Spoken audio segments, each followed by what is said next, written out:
தொழில்நுட்ப கோளாறு காரணமாக Chennai metro rail online ticket விநியோகம் தற்காலிகமாக நிறுத்தி வைக்கப்பட்டிருப்பதாக அண்மை செய்தியை நாம் பார்த்துக் கொண்டிருக்கிறோம்.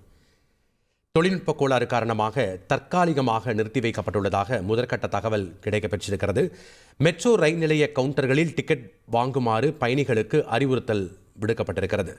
சர்வரில் ஏற்பட்ட கோளாறை சீரமைக்கும் பணி தற்போது துரிதகதியில் நடைபெற்று வருவதாகவும் மெட்ரோ ரயில் நிர்வாகம் தரப்பில் விளக்கம் அளிக்கப்பட்டிருக்கிறது. இது தொடர்பான அண்மை செய்தியை நாம் பார்த்தோம். செய்திகளை உடனுக்குடன் தெரிந்து கொள்ள உடனே சப்ஸ்கிரைப் பண்ணுங்க.